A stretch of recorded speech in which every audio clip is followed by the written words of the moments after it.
My first earliest interest in documentary or television was actually as a kid when I was interested in football, and I used to always see the TV cameramen at the matches shooting the games, and that was my original interest. I just thought that looked like a cool job, and as a kid it might be a way of getting into matches for free. That was just really my initial interest.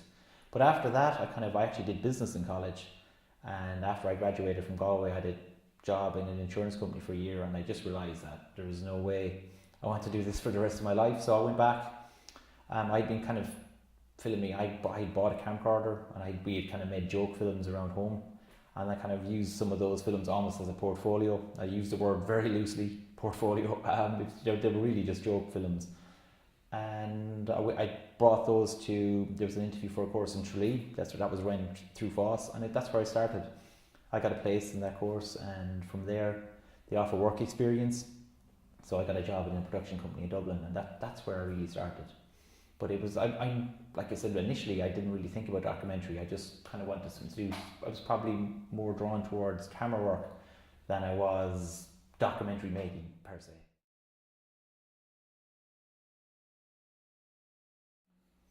My favourite documentary ever? That is a good question. I kind of like stories about unknown stories that are kind of really amazing stories that people don't really know about.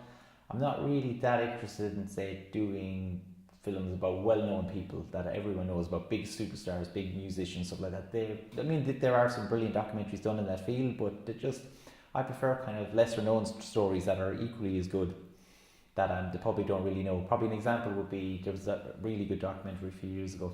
Most people know it, Searching for Sugar Man. It was about an unknown musician from America, but he was a superstar in South Africa, and he wasn't really aware of it. So that type of story is what kind of appeals to me really. Regards style, I think it really style. You can kind of get hung up in style a little bit. Every doc probably should have its own style. So there isn't one hat fits all. You know what I mean? I wouldn't say I like this type of documentary because there's so many different types of stories, and the style needs to fit the story. And in that order, you shouldn't be trying to make the story fit the style. The story should be working with the style. So I kind of like documentaries with old archive footage. We did a documentary a few years ago. It was the first documentary I made as a producer. It was called Ross Talton. It was on TG Car. But it was about a cycling race that was started in the 50s in Ireland. It's still run now.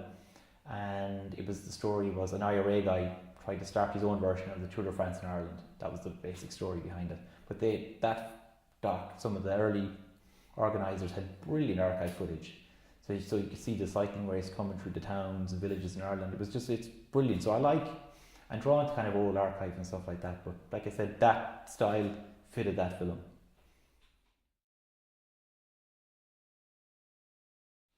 That is a good question.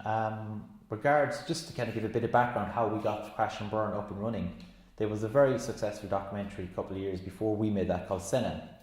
So because Senna was such a successful documentary, we were able to almost use that to help us get our documentary off the ground. By that I meant we could go to the film board and other funders and say, well, there's a precedence here. There's an audience for motor racing films. So we used that to our advantage. We said that proves that there's an audience for motor racing films, and now we've got another one. And that's what we kind of did.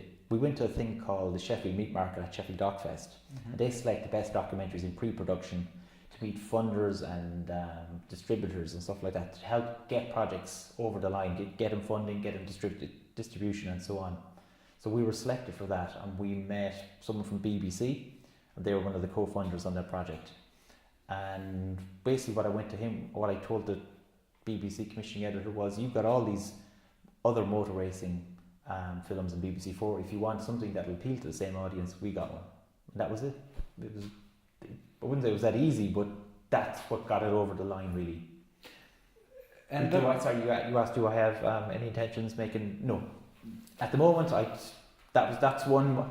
I'm not. I like motor racing, but it's not something I'm majorly passionate about. I just thought the story itself was what appealed to me rather than the sport itself, if that makes sense.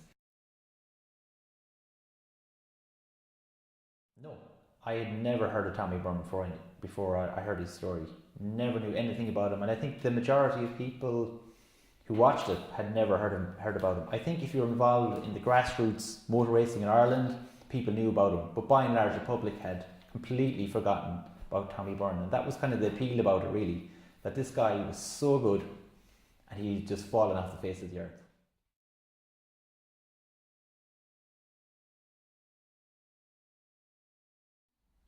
Tommy, I mean, Tommy's career was very short, and it was a long time ago now, it was over 30 years. So Tommy was really only active for 3 years racing in the UK.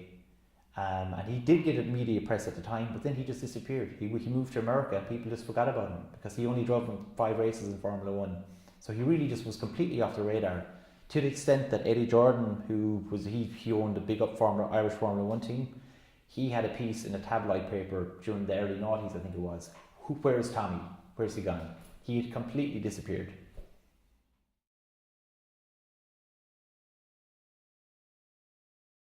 I would say from the time we had the idea to actually finishing it was probably 2 years, and probably bones of a year really took to get the funding in place. We initially got development funding from the film board, and with that we used to make a little trailer for the film so we could show it to potential funders that this is kind of an idea of what the film is going to be like. And we used that trailer to get selected for the Sheffield Meat Market, which is where we met one of the co-funders from the BBC, and that's how we built it up. Then RTE were interested from the start, and once the film board saw that it was selected for Meat Market in Sheffield and they saw the trailer, they got on board as well. So, but it probably took 2 years in its entirety, because once we got the funding in place, there was a lot of travelling, and then the edit took a long time as well.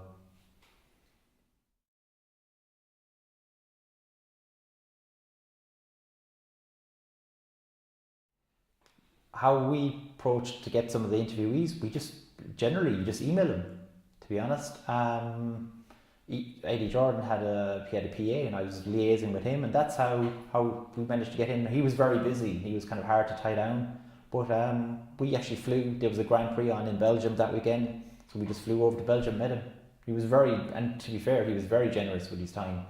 He had managed Tommy years ago, but they hadn't been in touch in 30 years. But he was very, very, very generous with his time. And the same with all the other people, because a lot of the people, you have to remember, they knew Tommy back then. So it was kind of like, and wow, Tommy Byrne, I haven't heard from him in so long, So they were aware of who he was, and they knew it was a good story.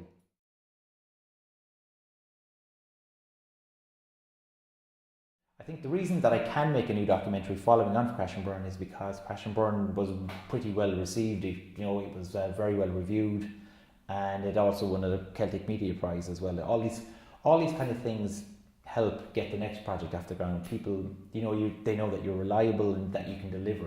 All these things really help. The next project I have is it's a completely different subject matter altogether. It's about a scientist he made a major breakthrough in neuroscience in the late 90s, and kind of to cut to the story, he ended up kind of self-experimenting on his own brain. So it's a very topical story, but it's completely different than motor racing. If there are similarities in the two stories, I would say that they're both kind of unknown stories. Again, no one really knew who Tommy Byrne was, and no one knows who this neuroscientist is. So there is that similarity, but they're completely different subject matters, really. I might actually throw in as well, for the new doc that I'm doing, it will hopefully, there's nothing guaranteed yet, but hopefully we'll do it as a co-production with RTE and the film board. So, and they're people that we worked on in the previous project, so it kind of helps, to build up a relationship with these people, and now that we've done a project for them, they also know that we can deliver, which is important.